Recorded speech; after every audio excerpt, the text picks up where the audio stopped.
Hey everybody, Sexy Matt the Pharaoh Wizard here.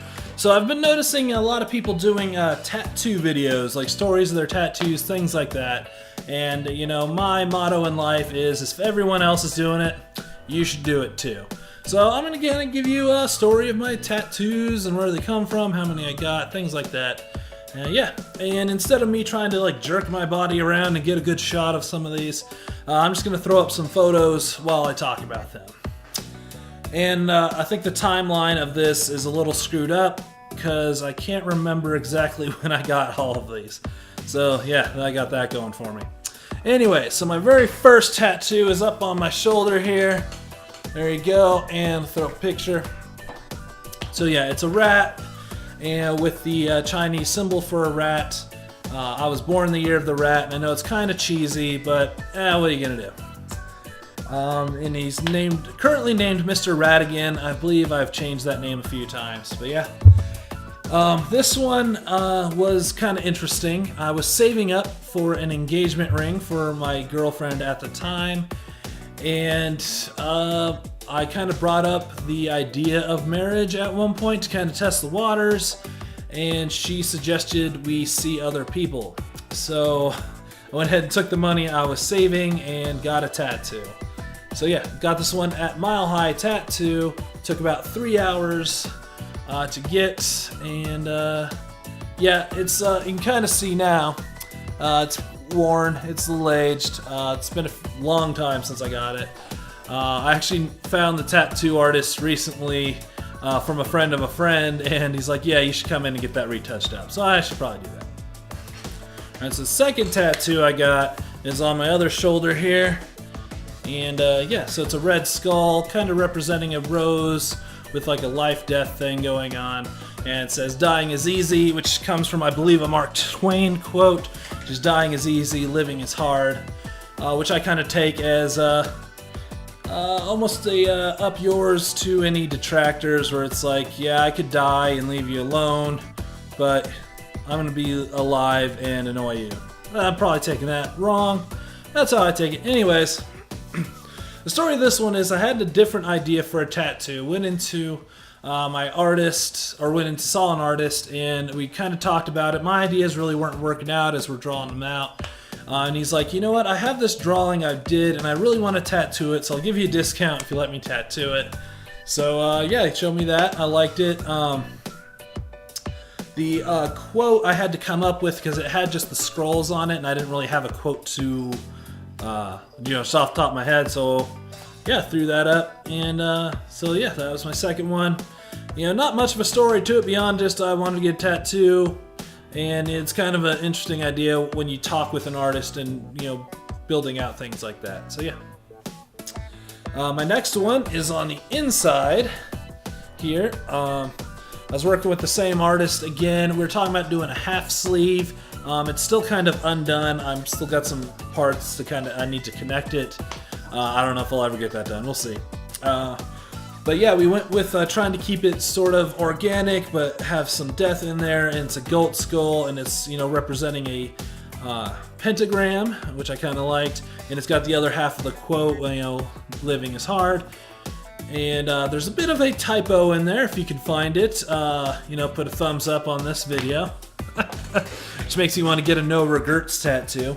Anyways, so yeah, this just kind of gonna be blending in that idea of the last one. Not much of a story behind this one beyond this is my most painful tattoo.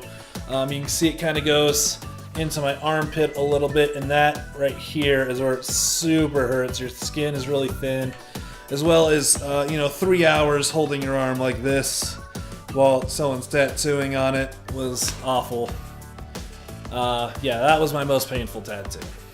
So my next one's on my thigh. I'll just throw up the picture. I don't even want to show you on the camera. It's a pain in the ass. So it's a music one. This was done by my friend Jesse in his basement. It definitely needs some touching up. Some of his earlier work. Sorry, Jesse, but yeah, this one's some of your earlier work.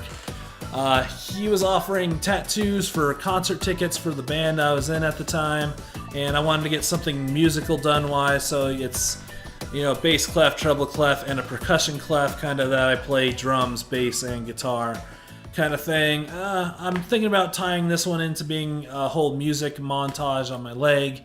They'll see if that ever happens, but that's the general working idea there. Then I got, these were both kind of done at the same time, but my biggest one is on my calf. It's a full piece on my calf. Again, done by Jesse, and it's, you know, all a whole bunch of X-Men. It's got Gambit, X-23, Storm, Jean Grey, Wolverine. I think that's everybody.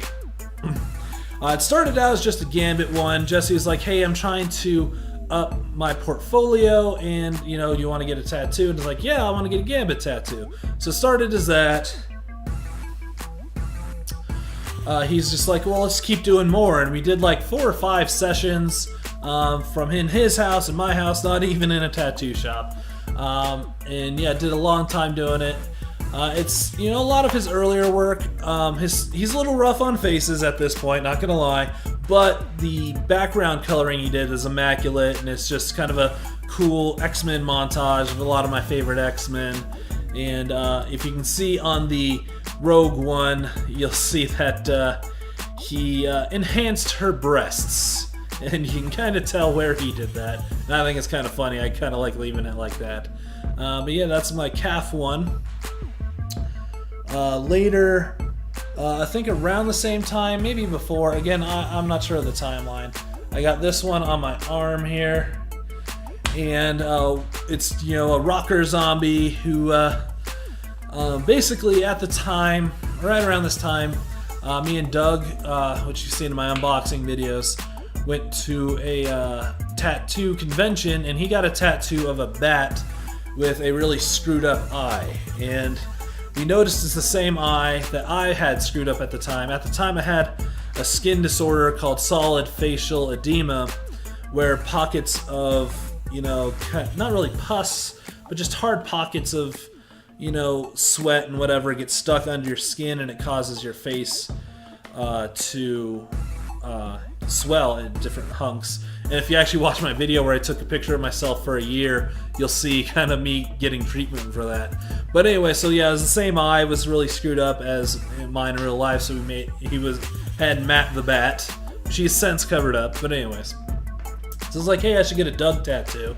So I got a zombie. It wasn't really based on Doug beyond having dreads, but there's a little bit of a resemblance, I guess, maybe. I don't know. And so the artist did a lot of cool work on this. I like the idea of zombies kind of keeping their personality as a zombie into their zombification. So you know, he's got, you know, his rocker stuff. He bit off somebody's arms who's doing the sign of the devil. And we wanted to keep it kind of smoky, Night of the Living Dead, black and white style, so no coloring. It's all, you know, gray scaled. I really like that. That's my most noticeable one, obviously, just right on my forearm there.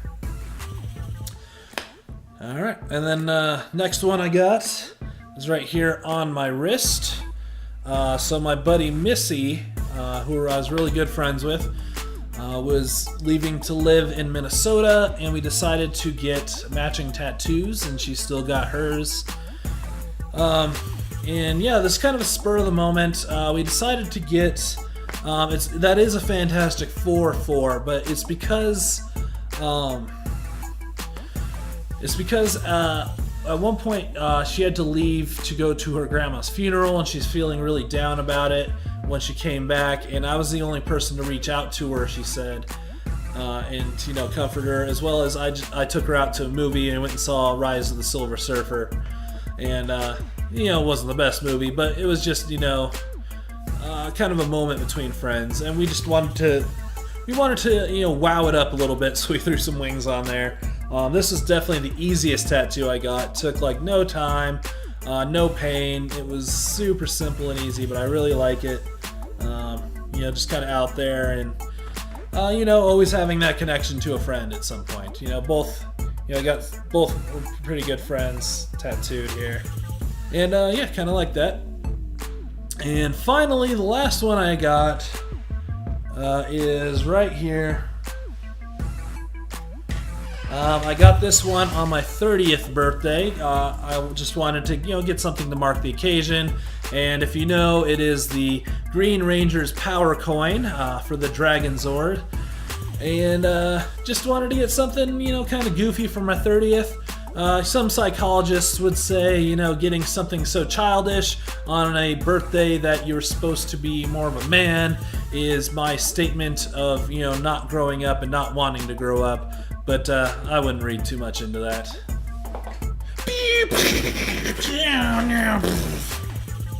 What? So those are all my tattoos that I've gotten over the years. Yeah, I always have ideas for more, you know, running out of prime real estate.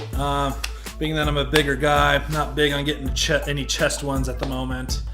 But I always have ideas for other goofy ones or something silly. I had the idea to get a matching White Ranger tattoo on this side for the Power Rangers movie that comes out next year and make that like my review. Do the review while getting the tattoo. It's an idea I had. We'll see if that works out or pans out. But yeah, let me know if you like this. I can do more vlogs or whatever, and just you know, keep getting tattoos. They're awesome, right?